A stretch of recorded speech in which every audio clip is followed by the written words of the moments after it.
and for those who produce well before the deadline, incentives also will be given. But let's first understand, if India, which is the third richest or which has the third largest and third large valued coal availability in its mines, in untapped mines, meaning it has the third valuable deposit of coal, and we still import coal, and we still sometimes feel that the energy sector is suffering because raw material is not available. So regulations are required, and this line you would recall I have said day before yesterday, I have also said yesterday, regulations are required when there is a shortage. But this country has got abundant coal, and we've been regulating it, suffocating it from producing ample quantity of coal which will be required by the industry. Economy can be benefiting from this kind of opening up. Of course, we are conscious that coal is not so environment friendly.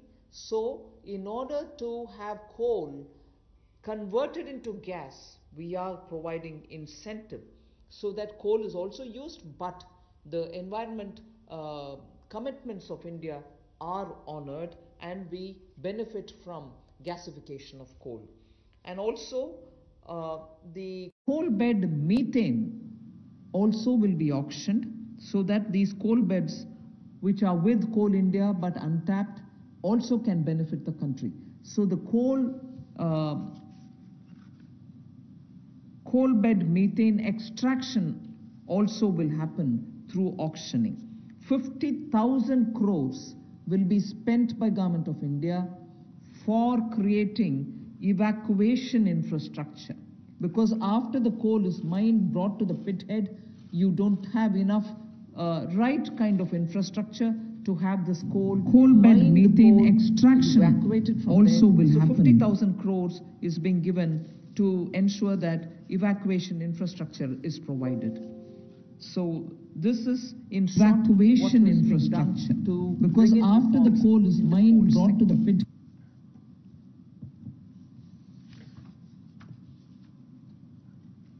कोयला उत्पादन के क्षेत्र में आत्मनिर्भरता हमारी कैसे बने, और केवल उतना ही कोयला बाहर से लाया जाए जिसकी आवश्यकता है, जो यहाँ पर उपलब्ध नहीं है। दुनिया के पहले 3 सबसे बड़े भंडारण क्षमताओं में जहाँ पर कोल ब्लॉक्स है, यानी कि जहाँ पर कोयला है, उसमें भारत आता है। उसके बावजूद हम शायद अपनी क्षमता का दोहन नहीं कर पाए जो हमारे पास उपलब्ध थी, और इसीलिए कुछ बदलाव इसमें किए जाएंगे ताकि इसमें जो प्रति टन पहले जितने रुपए मिलते थे उसकी बजाय अब राजस्व साझा करने की बात आएगी, उस पर जाया जाएगा। और जैसे पहले जो स्टील प्लांट चलाते थे, बिजली का उत्पादन करते थे, केवल उनको मिलता था, इसके लिए ओपन ऑप्शन भी होगी ताकि ओपन मार्केट में सेल कर सकें, ज्यादा लोग इसमें आए, प्रति ज्यादा इसका खनन हो सके, जितने रुपए मिलते थे उसकी बजाय अर्थव्यवस्था अब राजस्व साझा करने की बात आएगी, बल मिलेगा, उस पर जाया जाएगा। लगभग 50 जैसे पहले जो नए ब्लॉक चलाते थे, बिजली का उत्पादन करते थे, खनन के लिए नीलामी पर आने वाले समय में उपलब्ध करवाए जाएंगे। ऑप्शन भी होगी ताकि और इसमें आप कर सकें, ज्यादा जो इसमें आए, कोई ज्यादा इसका पात्रता न हो सके, बड़ी कंडीशन और इससे देश की अर्थव्यवस्था अब राजस्व साझा करने की बात आएगी, बल मिलेगा, उस पर और यही नहीं, लगभग इसके अलावा जो पार्शली एक्सप्लोर्ड थे हमारे खदान, उनको भी देने का काम किया जाएगा ताकि उनका भी खनन और किया जा सके और उसका लाभ भी मिले। कहीं ना कहीं आंशिक रूप से ये जो अन्वेषण हुआ था, अब इसको निजी क्षेत्र को देकर जल्दी उसमें और लाभ मिल सकता है, और प्लेयर्स आएंगे तो खनन ज्यादा हो पाएगा। और जो अपना समय से पहले खनन की प्रक्रिया को पूरा करता है तो उसको भी इंसेंटिवाइज करने का काम कुछ ऐसे प्रोग्राम्स के माध्यम से किया जाएगा। गैसिफिकेशन के लिए नई अलॉटमेंट्स की जाएंगी ताकि अलग अलग इसमें डाइवर्सिफाइड अपॉर्चुनिटीज मिल सके उनको। रेवेन्यू शेयर में उनको रिबेट मिलेगा जो सक्सेसफुल कोल बिडर्स होंगे। और यही नहीं, इसके इंफ्रास्ट्रक्चर के डेवलपमेंट के लिए, आधारभूत ढांचे के डेवलपमेंट के लिए लगभग 50,000 करोड़ रुपया खर्च होगा।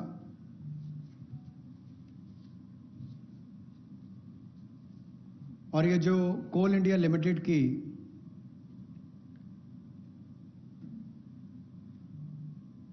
एनहांस्ड एवैक्यूएशन की हम बात करते हैं, NCIL जो कोल इंडिया लिमिटेड की जो खदानें हैं, उसके लिए भी कोल प्रोडक्शन प्राइवेट ब्लॉक्स को दी जाए, उसके लिए भी इसमें अवसर उपलब्ध होंगे। I move to mining of minerals. We spoke about coal all the while. Now we talk about minerals. Minerals, the sectoral reform that we want to bring in order that we have a boost given for growth of the sector, better employment potential, and bring in state-of-the-art technology, is to now have a seamless composite exploration cum mining cum production regime. Earlier, somebody was doing the exploration, someone else had to again come and undergo the whole process of auction, bids and so on to start the mining, and then once the mining activity starts, the production is to now have all these were dealt with in separate silos. So now what is being suggested is to, for ease of everybody participating and also the stakeholders, a seamless composite exploration cum mining cum production regime is being brought in. So there is no uncertainty for somebody who invests a big quantum of money for exploration whether he'll be able eventually to even to mine the mineral. So that system is going to make it easy. 500 mining blocks would be offered through this open, transparent mechanism. And if I take the example of aluminium, the way in which things had happened, the prevailing, by the prevailing setup, if somebody wants bauxite, which is a necessary raw material for aluminium, he had to go for an auction for bauxite. And then he would realize that he doesn't have enough power to generate, or power supply is erratic. Then he would turn around saying, can I have some coal from somewhere? If he doesn't get it, or if he doesn't have enough power supply, he ends up sitting with the raw material but not being able to produce aluminium. So many such people had left this country and gone and invested elsewhere because of these mismatched policy. So what we are now taking the example of aluminium telling you is joint auction of the necessary two, like bauxite and coal, will happen so that it can enhance aluminium industry's competitiveness and will help aluminium industry now to reduce electricity costs, because they would be given the coal, they can gasify it and then use it, or use it in the other way. So that is one major step that we want to take in order that the mineral sector is better facilitated. And then we would also like to remove the distinction between captive and non-captive mines. So that will also help in transferring of mining leases and sale of surplus and sale of unused minerals. So I've had a mine given to me, I've taken some mineral out of it, but later I've lost interest, I don't have the capacity anymore. The left unused mineral lies there, nobody else benefits out of it. So now we are permitting them to transfer the mining lease so that whoever is interested in using the rest of it, which has been kept there, meaning which is lying there unmined, they can also use it, so the country can benefit from it. Then the Ministry of Mines is in the process of developing a mineral index for different minerals. The process is ongoing.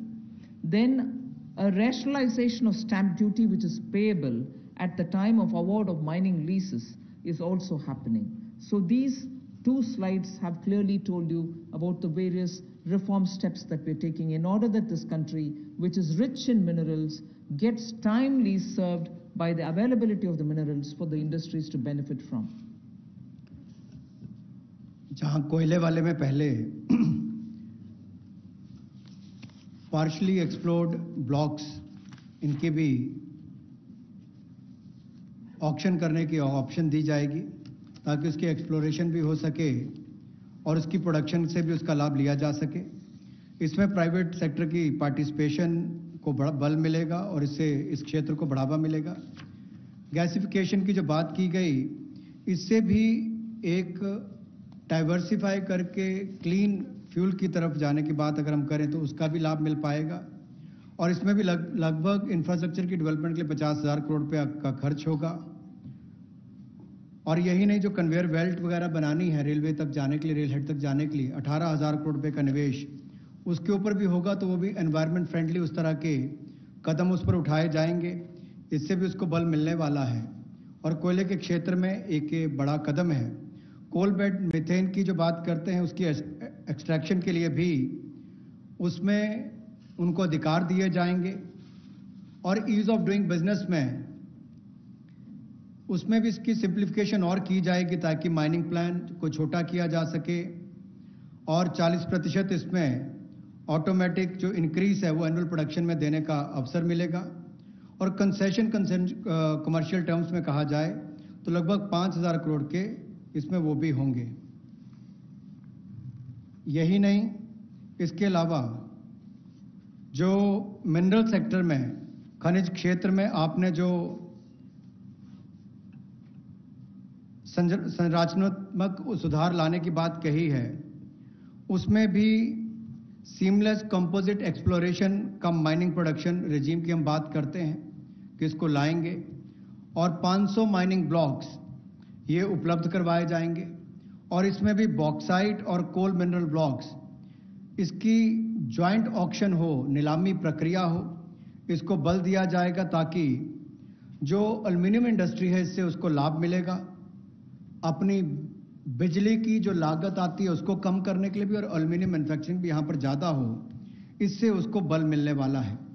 इससे जो हमारे खनन में उसको भी वृद्धि मिलेगी और रोजगार सृजन भी होगा। और state of the art technology का भी इसमें उपयोग हो पाएगा।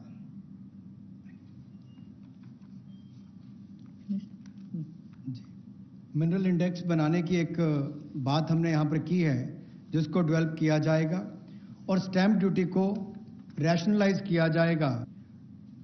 उस समय जब वो अवार्ड की जाएगी माइनिंग लीसेस, उस समय उनको कर दिया जाएगा। We now move over to talking about defense production.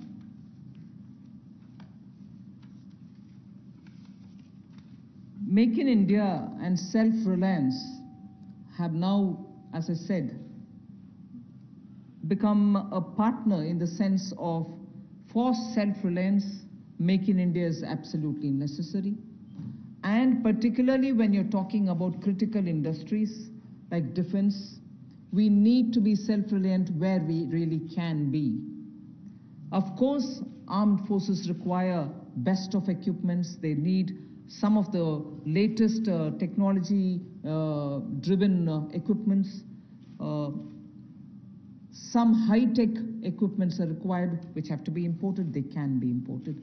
And it continues. We are seeing very good latest weaponry coming also. But some of those which are being produced in India can be bought in India. And therefore, we have now come to a conclusion that we shall notify. This is done with the consultation with the Department of Military Affairs. We shall notify a list of weapons and platforms which shall be not allowed for import, but we shall have them bought from India. So the import of this listed set of equipments shall not be allowed. They shall be banned. And every year this list will be increased because more capacities which come to be recognized, which meet the standards, which meet the defense standards, will be obtained from India. As they say, the defense is General Staff qualitative requirements, the GSQRs for weapons and platforms will all be honored, but those list of items which get notified can only be purchased from India. indigenization of some imported spares will also be given priority. For years we have been producing spares which are good enough for even those imported vectors, imported weaponry, imported platforms. Unless we are able to do that, the spares are also something which India probably can produce but are getting imported. So indigenization of imported spares. Then for all this, a budget provision, a separate budget provision will also be given for domestic capital procurement. So this is going to be something with which the defense can make sure that their import bill can come down. This is done in consultation with the Department of Military Affairs, and this will be an important step towards making sure that Indian producers of defense equipments which are absolutely meeting with the standards which the armed forces would want will be purchased from India. The next step in defense production related reform is to improve the autonomy, accountability and efficiency in ordnance supplies which are being made by the ordnance factories. And for this, we intend to corporatize ordnance factory boards. I like to emphasize here, corporatization is not privatization. It doesn't mean that the ordnance factory boards are going to be privatized. No, they're not being privatized. But corporatized they will be. We want them to be better managed. We also eventually hope that they will get listed in the stock market. Ordinary Indian citizens can also buy shares in them. And through that, we expect that the ordnance factory boards and their processes, decision-making, output, performance, all of them will be transparent for the Indian citizens. So ordnance factory boards will be corporatized, not privatized. I want to underline that, and I want media friends to please differentiate between corporatization and privatization. The next set of things about defense production is that FDI limits are being raised from 49% to 74%. Of course, it will have the security clearances and everything else, as always. And then we'll also have a mechanism established so that time-bound defense procurement processes happen. There will be a project management unit set up. Support will be given for contract management purposes. Then we are, as I said earlier, a realistic setting for the General Staff qualitative requirements, the GSQRs as they're known, of weapons and platforms will be made, because sometimes unrealistic quality requirements are established and quite a lot of time is spent in searching for suppliers who will meet all those requirements. You end up with just one supplier, and just buying it from one supplier is not permitted, and then you do the entire circle all over again. So realistic setting of qualitative requirements is something on which we'll place emphasis, and above all, overhauling of the trial and testing processes. Yes, we understand India is a country which has different climatic and geospatial requirements, tropical, coastal, Himalayan, high altitude and everything else. But we still need to be far more efficient in trial and testing of procedures.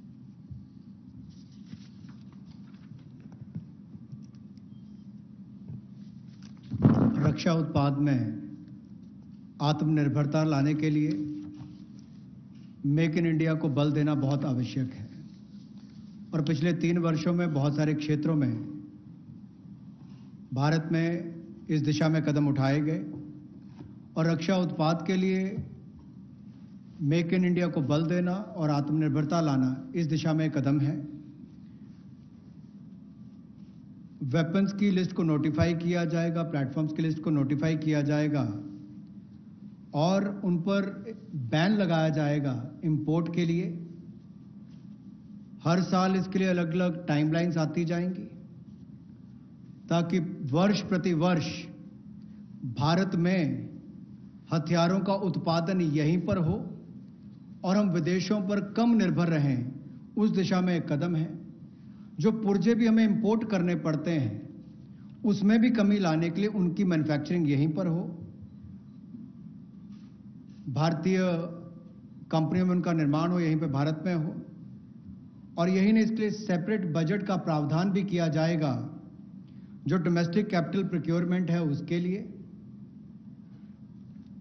और इससे हमारे defence import bill में भी एक भारी कटौती होगी, लेकिन जिसका सीधा लाभ भारत में बनाने वाली उन कंपनियों को मिलेगा जो हिंदुस्तान के सैन्य की ये आपूर्ति करेंगी।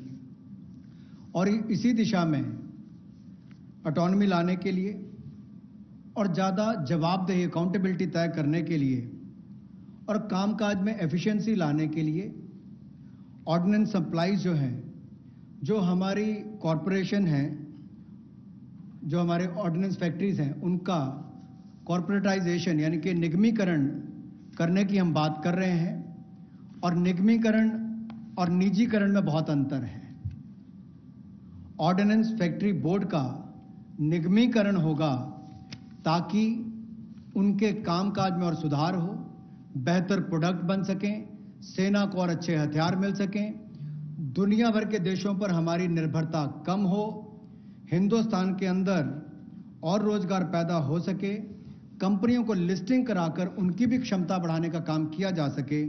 कुल मिलाकर पारदर्शिता और बेहतर प्रदर्शन की ओर हम आगे बढ़ सकें। इसलिए निगमीकरण करना बहुत आवश्यक है। इसलिए ऑर्डिनेंस फैक्ट्री बोर्ड का निगमीकरण किया जाएगा। और दूसरा रिफॉर्म्स, जहां एफडीआई लिमिट है डिफेंस मैन्युफैक्चरिंग के क्षेत्र में, वो स्वचालित प्रत्यक्ष विदेशी निवेश के लिए 49% से बढ़ाकर 74% कर दी जाएगी। यानी कि automatic defence route, automatic FDI का जो रूट है उसके लिए 49% से 74% उसको कर दिया जाएगा लिमिट को। और time bound defence procurement process हमारा हो, इसके लिए त्वरित फैसले लेने का भी काम किया जाएगा। अनुबंध प्रबंधन के लिए प्रोजेक्ट मैनेजमेंट यूनिट का गठन किया जाएगा। और जो GSQRs हैं वेपन्स और प्लेटफॉर्म्स की, उसको भी व्यवहारिक बनाने का काम किया जाएगा। और जो हमारे प्रशिक्षण की प्रक्रियाएं हैं जिसमें बहुत लंबा समय, कई बार वर्षों तक लग जाते हैं, उसका जीर्णोद्धार भी किया जाएगा ताकि उसमें कम समय लगे और जल्दी प्रोक्योरमेंट करने का, ताकि टेस्टिंग समय पर हो जाए, ट्रायल्स हो जाए और हम समय पर उनका ऑर्डर कर सकें। The next three relate to civil aviation. I'll be fairly speedy about them. One relates to airspace management. The next relates to PPP and airports which are being given for management and maintenance. Then MRO hub. The three are put together relating to civil aviation. The first is the airspace management. It has to be rationalized. Optimum utilization of airspace is best because after all the fuel spent is also something which we import. Huge bill goes for that. Finally, the customer ends up paying more price for the flying, and for pilots it's a extra hour of flying or half an hour of flying. Above all, if we are able to optimally utilize the airspace and reach quickly, every one of our time is saved, and therefore now rationalization is going to happen. We will be able to get to our destination at the shortest possible time, thus saving travel time, thus saving fuel, thus saving also the pilot's flying time. This is an environment-friendly step, but having very big implication on India's fuel import bill and also for civil aviation, which in India has biggest potential in growth. Civil aviation is up for a big leap. So the airspace availability through which the flying time is influenced is going to be better. That is one. The second that I'd like to tell you about is 6 more airports are for auction, and the Airports Authority of India shall do it on public-private basis, PPP basis. Additional investments also are likely to happen by private players in about 12 airports, which they are already holding, for better world-class facilities to be brought in. So majorly, airports in India will become far more with better facility and customer experience. This has financial implications to the extent not so much for the budget, but the AAI, the Airports Authority of India, will get a down payment of 2,300 crores, and also the first and second rounds of investments are expected to get 13,000 crores. So this is one step which will at a time increase better facilities and also make our airports a lot more worthy experience for the passengers. The third in this, because it's all pertain to civil aviation, is making India an MRO hub. This was mentioned also in the budget. Maintenance, repair and overhaul of aircrafts is a big business. Most of the Indian aircrafts themselves go abroad to do their repair works, spend on parts there, and also come back for after the overhaul to India. But maintenance and repair and overall, India has all the capacities, manpower skills required, soft skills required, and also India can then be the center for many of the flights with Southeast Asia, long distance to Australia, similarly westwards also. If we make sure that MRO's ecosystem is created in India, for which the tax regime has already been altered so that it favors setting up MRO in India, this is a major step that we want to make sure that India benefits from. And in this, not just civil aircrafts, but also defense aircrafts can also be benefiting from the MRO, which if we make India as a huge hub. Maintenance cost for all airlines will come down, and that again will have a ripple effect on the passengers. The travelers can probably pay less after that. So these are 3 put together reforms for the civil aviation sector. Civil aviation sector को लेकर जो 3 बड़े कदम हैं, हम सबको पता है समय की बहुत कीमत है और हर व्यक्ति के समय को बचाने का प्रयास किया जाए। इसके लिए हवाई क्षेत्र में, यानी कि जो हवाई जहाज से उड़ते हैं उनके लिए अगर कुल मिलाकर देखा जाए तो मात्र 60% भारतीय हवाई क्षेत्र जो है वो नागरिक विमानों के लिए उपलब्ध है। इसलिए भारतीय नागरिक विमानों को लंबे रास्ते लेने पड़ते हैं, जिसमें लोगों का समय भी जाता है, फ्यूल भी ज़्यादा कंज्यूम होता है। अब भारतीय हवाई क्षेत्र की अधिक और सरल और जो हम सुगम बनाएंगे, जिससे नागरिक विमानों के लिए कम समय लगेगा और वो ज़्यादा दक्ष बन सकेंगे। मिलिट्री अफेयर विभाग के साथ समन्वय करके इसको 2 महीने के अंतर्गत सुलझा लिया जाएगा और अवसर उपलब्ध करवाए जाएंगे। इससे विमानन क्षेत्र को 1000 करोड़ रुपए का फायदा होगा, जिससे सीधे तौर पर अगर आप देखें तो एयर टर्बाइन फ्यूल वो बचेगा, तो हमारा इंपोर्ट बिल भी कम होगा, लोगों का समय बचेगा, एनवायरनमेंट बचेगा, पर्यावरण को बचेंगे और समय कम लगेगा। ये एनवायरनमेंट फ्रेंडली इनिशिएटिव भी हमारा है और एयर स्पेस की मैक्सिमम यूटिलाइजेशन भी हो सकेगी। दूसरा, हवाई अड्डों पर अच्छी सुविधाएं और कैसे मिले, इसके लिए वर्ल्ड क्लास एयरपोर्ट्स पीपीपी के माध्यम से, प्राइवेट पार्टनरशिप के माध्यम से कैसे हो। एयरपोर्ट अथॉरिटी ऑफ इंडिया ने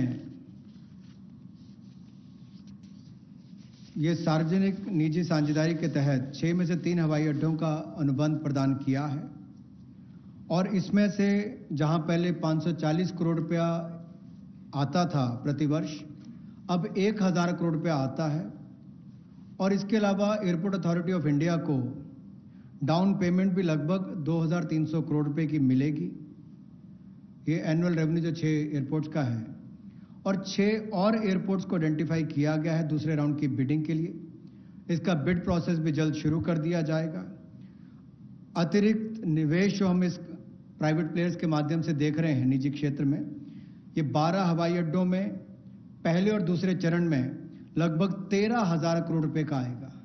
13,000 करोड़ रुपए का निवेश पहले और दूसरे चरण में 12 हवाई अड्डों में आएगा और 6 और एयरपोर्ट्स के लिए भी जल्द ही तीसरे राउंड में बिडिंग की प्रक्रिया, नीलामी की प्रक्रिया शुरू हो जाएगी। एक और क्षेत्र है जो मेंटेनेंस, रिपेयर, ओवरऑल की बात करते हैं। जैसे गाड़ियों की रिपेयर तो लोकली हो जाती है, लेकिन हवाई जहाज़ों का इंजन हो, बाकी स्पेयर्स हो, इसकी रिपेयर चाहे सिविल एविएशन के हो, नागरिक विमान हो या मिलिट्री के हो, उनमें से भी ज़्यादातर विदेश में जाकर रिपेयर होते थे। तो एक और हमारे यहाँ के लोगों का रोजगार के अवसर छिनते थे, दूसरा बाहर जाकर उनको मेंटेनेंस करवानी पड़ती थी। अब उसके लिए भी टैक्स रेजिम में बदलाव किए गए, उसमें एमआरओ का लिए इकोसिस्टम बनाया गया जिसको रैशनलाइज किया गया है। इससे लगभग जो 800 करोड़ से लेकर 2000 करोड़ रुपया 3 वर्षों में एयरक्राफ्ट के कंपोनेंट्स की रिपेयर के लिए या एयरफ्रेम की मेंटेनेंस के लिए जो खर्चा होता है उसमें भी बचत होगी और वो काम यहीं पर मिलना शुरू हो जाएगा हिंदुस्तान के अंदर। और जो मेजर इंजन मैन्युफैक्चरर्स हैं वो भी अपने इंजन रिपेयर फैसिलिटीज़ को यहाँ पर भारत में लानी शुरू करेंगे और डिफेंस और सिविल सेक्टर को कन्वर्ज करके भी हम लोग इस सेक्टर को बढ़ावा दे सकते हैं। उस दिशा में कदम उठाए जाएंगे ताकि जो कॉस्ट है एयरलाइंस की या हमारे डिफेंस की वो भी कम आए, उस दिशा में कदम है।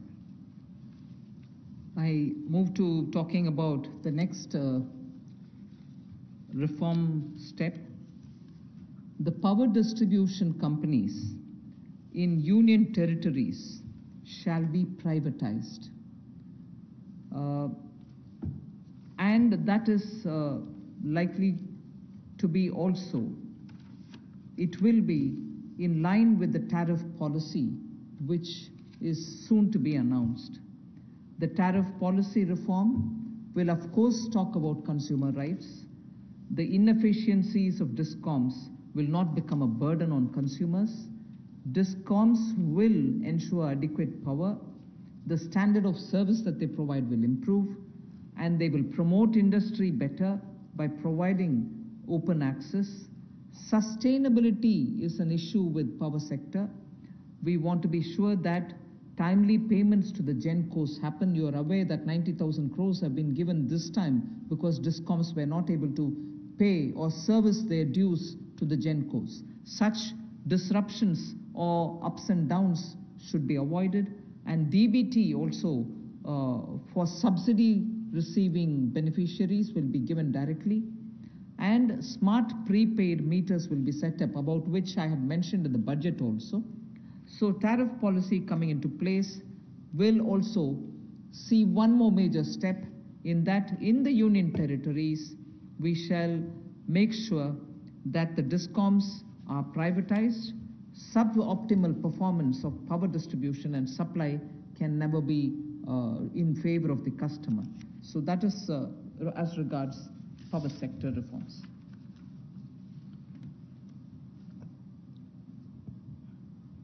विद्युत के क्षेत्र में कुछ बदलाव किए जाएंगे, जहां पर सबसे पहले तो उपभोक्ताओं को उनके अधिकार, पर्याप्त बिजली मिलेगी और अप्रभावी बिजली कंपनियों का जो नुकसान है वो हमारे उपभोक्ताओं को नहीं झेलना पड़ेगा।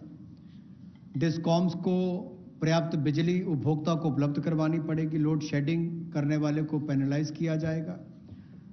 दूसरा, इंडस्ट्री को बल मिलेगा, उद्योग को बढ़ावा मिलेगा, इससे क्रॉस सब्सिडी में कमी आएगी, विद्युत उत्पादन को बढ़ावा मिलेगा और जो विद्युत उत्पादन करने वाली कंपनियां हैं उनमें भी प्रतिस्पर्धा बढ़ेगी और इनको चयनित भी उसी आधार पर किया जाएगा ताकि ये अच्छी सुविधाएं और सर्विसेज दे सकें। बिजली क्षेत्र में स्थिरता आएगी, इसमें कोई रेगुलेटरी एसेट्स नहीं होंगे और टाइमली पेमेंट जो है, समय पर जो पेमेंट है, जो पावर यानी कि बिजली का उत्पादन करने वाली कंपनियां उनको होंगी। डीबीटी का लाभ हमने बहुत सारी योजनाओं में देखा है कि किस तरह से माननीय मोदी जी की सरकार ने बहुत सारी योजनाओं को अब डायरेक्ट बेनिफिशियरी ट्रांसफर के रूप से सीधा उपभोक्ता के खाते में पहुंचाने का काम किया, जिसमें उपभोक्ताओं को बहुत लाभ मिला।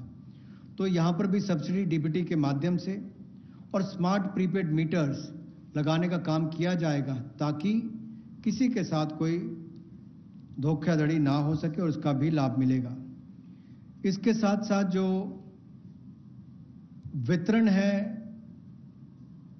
बिजली का, वो यूनियन टेरिटरीज में उसको प्राइवेटाइजेशन करने के लिए, निजीकरण करने के लिए कदम उठाए जा रहे हैं। इस पे जो सब ऑप्टिमल परफॉर्मेंस इनकी पावर डिस्ट्रीब्यूशन कंपनीज की आ रही है और जो सप्लाई में भी कमी रहती है उसमें भी सुधार होगा। और इसमें जो पावर डिपार्टमेंट और यूटिलिटीज हैं, यूटीज में, इनका निजीकरण किया जाएगा। इससे बेहतर सर्विसेज को बल मिलेगा, जैसा मैंने अभी आपको कहा। और यही नहीं, हमारी पावर डिस्ट्रीब्यूशन में भी एफिशिएंसी और आएगी और एक मॉडल के रूप में हम इसको देश भर के लिए खड़ा करके देंगे। सबसे पहले इनको यूनियन टेरिटरीज में खड़ा किया जाएगा और मुझे पूर्ण विश्वास है बाकी राज्य इन मॉडल्स को देखकर अपने अपने राज्यों में सुधार करने के लिए भी भविष्य में आकर्षित होंगे। The next is on social infra projects. For creation of social infrastructure projects, which are like hospitals, because India needs a ramp up on social infrastructure, government has made a provision for 8,100 crores, that will be the total outlay, which will be going in the form of viability gap funding. So in general, for most projects which are supported by government or states or the statutory bodies, 20% is what is given as viability gap funding. But in this case of social infrastructure, government has decided to give 30% viability gap funding. So the quantum is increased from 20 to 30%. Through this, we expect that the urgent requirement for social infrastructure all over the country is not just going to be developed by government, but also private enterprises will come in because of this viability gap funding which we want to provide, and that is an increased viability gap funding. सामाजिक बुनियादी ढांचे में निजी क्षेत्र के investment को बल देने के लिए कुछ बदलाव उसमें किए गए वायबिलिटी गैप फंडिंग में। और आपने देखा होगा कोविड-19 के समय भी कि स्कूल, अस्पताल, ऐसे हमारे जो क्षेत्र हैं जिनका बुनियादी ढांचे में और सुधार चाहिए, उसके लिए बल मिले। इसके लिए थोड़ा बदलाव किया गया है कि 30% केंद्र और 30% जो है हमारा राज्य सरकारें उसमें वायबिलिटी गैप फंडिंग के रूप में देंगी। इससे इस क्षेत्र को बल मिलेगा, लेकिन बाकी सेक्टर्स में 20% ही रहेगा। और इसमें कुल मिलाकर सामाजिक बुनियादी ढांचे के इस सेक्टर के वायबिलिटी गैप फंडिंग के लिए लगभग 8100 करोड़ रुपए का आउटले किया गया है और इन प्रोजेक्ट को राज्य और केंद्र की सरकारें प्रपोज करेंगी। The last two reform steps that I want to announce relate to space and space.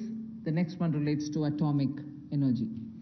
First, in space, you know that India has had the benefit of an extraordinary institution such as the ISRO. ISRO has brought the nation a lot of laurels. However, today, private sector is also doing a lot of work in the space arena. A lot of individuals and startups have spent a lot of time developing space-related technologies. Unfortunately, because of the Indian regulations, they are even unable to use ISRO's available facilities for even testing their products. So what we want to do now, in order to provide level playing field for private companies, satellite launches and space-based services, we will make a provision for them to benefit from the assets which are available with the ISRO and for India to benefit from it. We'll also provide predictable policy and regulatory environment for private players. We want them to be co-travelers with us, and therefore private sector is being encouraged. And also for future projects for planetary explorations and outer space travel, it will also be open for private sector. So in short, private sector is being given a good access to this space area where both government and private sector can work for a better Atmanirbhar Bharat. Another important aspect is there's a lot of geospatial data in India for Indians, particularly like startups which are looking at doing a lot of irrigation work, drought-prone area development work, groundwater work. They don't most often get the data within India. They go getting it from abroad, data about India, paying through their nose for some good work that they do for India itself. So a liberal geospatial data policy is something which we like to work, and we want to provide remote sensing data to tech entrepreneurs, but of course with a lot of sense of caution, because this is a very sensitive area. We want to also give the benefit and the advantage to the Indian startups who are also doing pioneering work. अंतरिक्ष के क्षेत्र में भारत ने बहुत अच्छा काम पिछले कुछ वर्षों में किया है।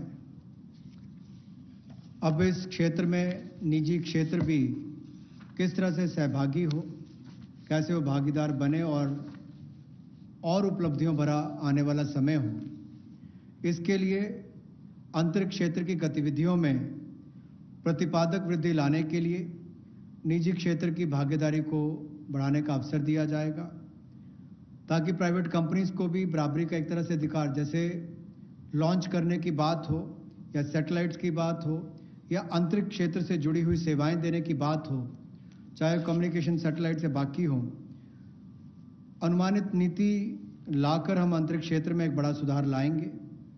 और यही नहीं, निजी क्षेत्र की कंपनियों को इसरो की सुविधाएं या जो एसेट्स हैं उनको इस्तेमाल का प्रावधान करेंगे, ताकि वे अपनी क्षमता बढ़ा सकें और उपलब्धियों भरा हमारा आने वाला समय अंतरिक्ष के क्षेत्र से जुड़ी हुई, चाहे वो सेवाएं हो या खोज हो, उससे जुड़ने के लिए हो।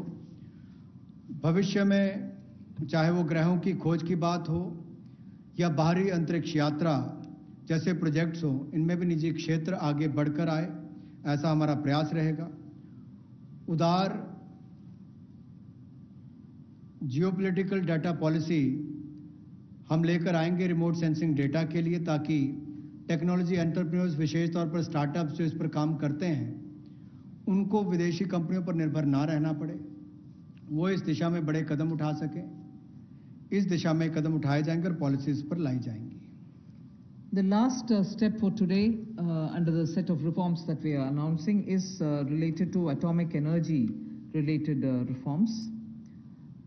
There shall be a research reactor in PPP model which will be established only for the production of medical isotopes. Now, medical isotopes are increasingly used in cancer treatment. In fact, India has earned a lot of goodwill from very many countries which had India supply them these isotopes.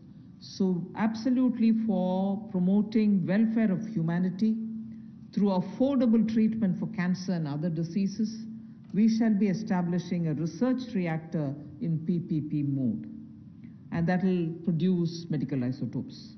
The next is establishing facilities in, again, PPP mode. Atomic energy is completely with the government, but here are the ways in which we are bringing in the PPP mode, establishing facilities in PPP mode to use irradiation technology, the radiation technology, for food preservation. Radiation technology, as you know, at one point in time the government also was discussing it, and a lot of you all were asking us questions. in crops which are like perishable crops like onions, most often when there is a good crop, because of its short shelf life, they are normally sold at a absolutely low price, or they are left to rot. Whereas when you use radiation technology, we are able to provide it the necessary qualities with which it can be stored for a longer time. Shelf life of perishable goods like onions can be improved and longevity given. This is something on which technology development cum incubation centers being established now will also set up a kind of synergy between research facilities and tech entrepreneurs who can develop such technologies which will be used for very many daily use matters such as vegetables and fruits preservation and so on. So this pertains to reforms in atomic energy, and that's my last slide. Atomic energy से related जो हमारी reforms हैं उस पर जो cancer के क्षेत्र में भी भारत ने दुनिया भर में दवाइयां देने का काम हो या कोविड-19 के समय भी दुनिया भर के देशों को यहां से फार्मा सेक्टर ने जो दवाइयां भेजी उसमें और आगे हम क्या कर सकते हैं, मेडिकल आइसोटोप्स का उत्पादन करने के लिए पीपीपी मोड में रिसर्च रिएक्टर्स का स्थापना करेंगे और इससे मानवता की सेवा को और बल मिलेगा। और भारत ने जो कोविड-19 के समय हो या कैंसर की ट्रीटमेंट के लिए भी इससे पहले लगातार दुनिया भर के देशों को यहाँ से मेडिसिन देने का काम किया हो, उस दिशा में भी हम कदम आगे बढ़ा सकें। पीपीपी मोड में जहां फैसिलिटीज देने की बात है, वहीं पर पिछले कल हमने कहा था टॉप से टोटल, टोमेटो, ऑनियंस, पोटैटो से टोटल यानी कि सभी सब्जियों के लिए 500 करोड़ रुपए का जो हम प्रावधान 6 महीने के लिए लेकर आए थे कि पेरिशेबल गुड्स सड़गल ना जाएं, उनको भंडारण की क्षमता हो, तो उस दिशा में भी और काम हो सके और फैसिलिटीज बना सकें। तो उसी लिए ये पीपीपी मोड में एकीकृत खाद्य संरक्षण केंद्र हम लोग विकिरण टेक्नोलॉजी यानी कि इरेडिएशन टेक्नोलॉजी के माध्यम से बनाएंगे ताकि हमारे कृषि क्षेत्र को भी इससे बल मिल सके और भंडारण की क्षमताओं को भी इसका लाभ मिल सके। इसके अलावा जो दुनिया भर में भारत के युवाओं ने स्टार्टअप्स के माध्यम से भारत का नाम रोशन किया है, दुनिया के अग्रणी देशों में भारत को लाकर खड़ा किया, ये भारत के युवाओं की एक बहुत बड़ी उपलब्धि है। उसी दिशा में ये स्टार्टअप के रोबस्ट इकोसिस्टम को हम न्यूक्लियर सेक्टर के साथ जोड़ने जा रहे हैं ताकि टेक्नोलॉजी डेवलपमेंट कम इंक्यूबेशन सेंटर्स को सेटअप किया जा सके, इनकी सिनर्जी हो हमारे रिसर्च फैसिलिटीज और टेक्नोलॉजी एंटरप्रेन्योर्स के बीच में। एक बहुत बड़ा कदम है इस दिशा में कि एक नया क्षेत्र हमारे देश के युवाओं को अपनी प्रतिभा दिखाने के लिए मिलेगा। स्टार्टअप्स के माध्यम से उन्होंने दुनिया भर में भारत का नाम रोशन किया है, उससे बल मिलेगा और निश्चित तौर पर इससे आगे बढ़ने के अवसर मिलेंगे। और वहीं पर टॉप से टोटल में हमें टेक्नोलॉजी का लाभ भी किसानों के लिए और भंडारण क्षमता के लिए मिलेगा। बहुत बहुत धन्यवाद। धन्यवाद। Friends, we can take some questions, otherwise 12.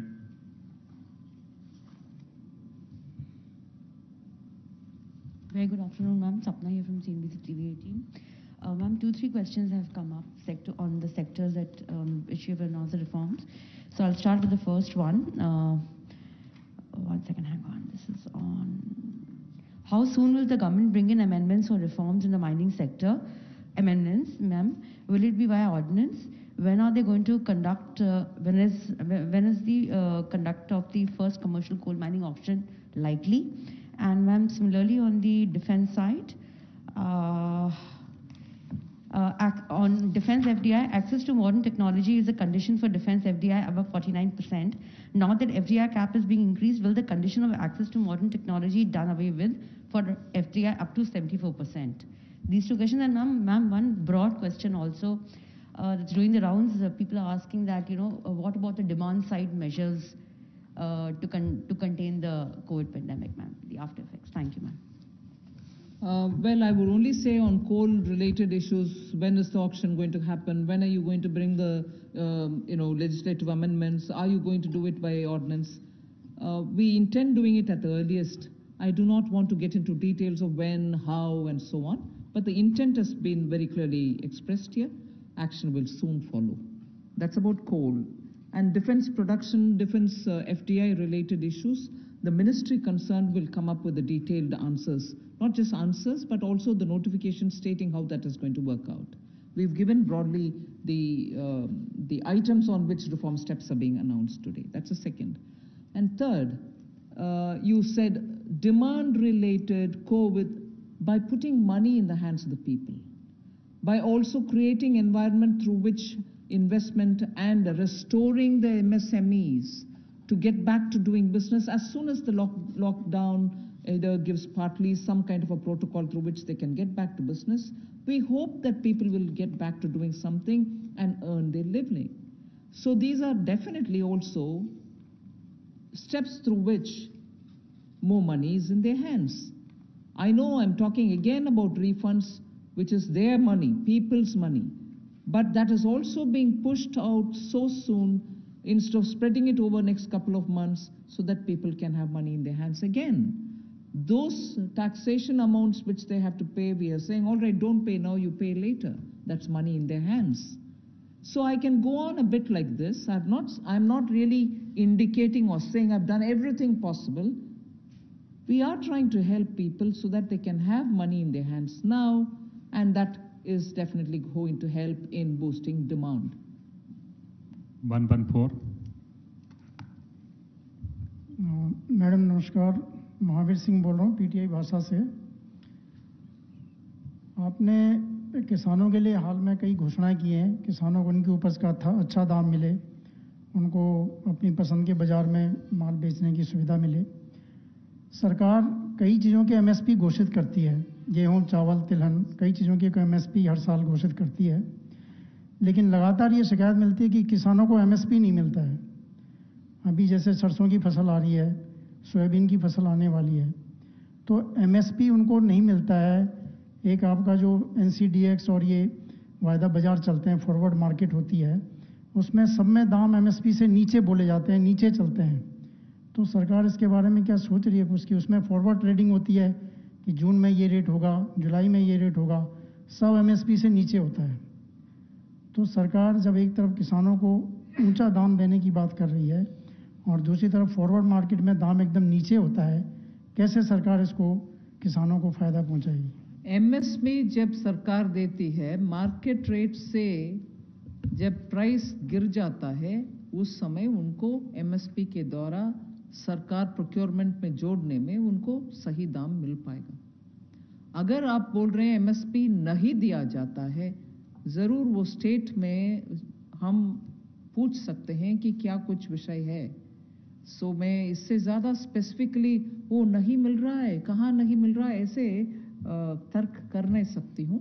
ज़रूर आपके इन्फॉर्मेशन जो भी राज्य सरकार का है, आप प्लीज़ हमें दे दीजिए। वे ज़रूर किसान को मदद करने के लिए जो करना है ज़रूर करेंगे। Last question 14.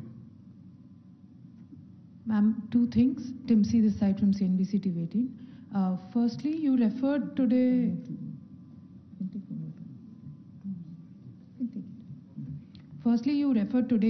While laying out the reforms for the atomic energy and space.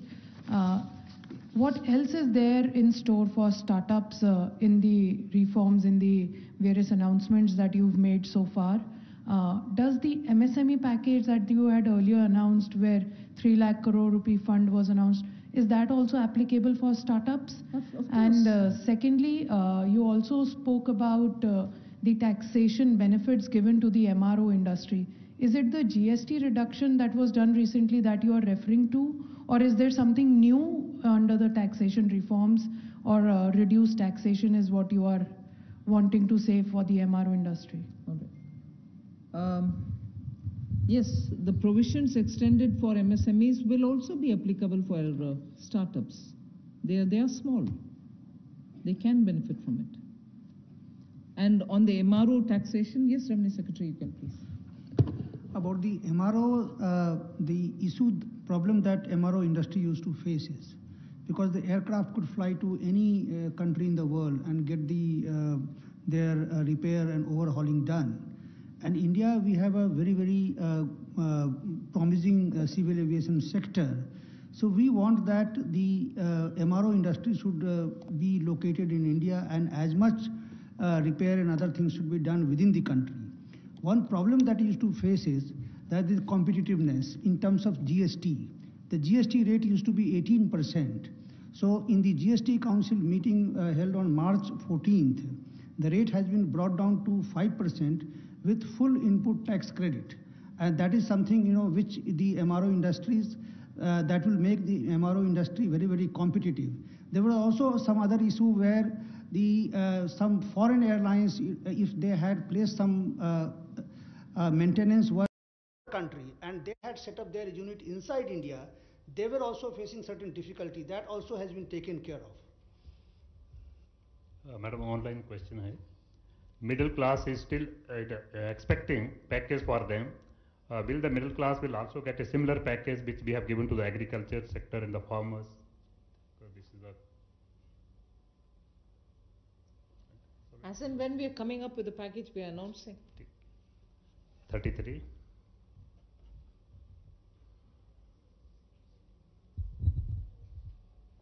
Ma'am, Sushil from ANI, ma'am. Ma'am, in the light of announcements for airline industry, will there be any direct help be given to struggling Indian private carriers too, ma'am? Well, as and when we have something to announce, we are announcing. So 29, last question.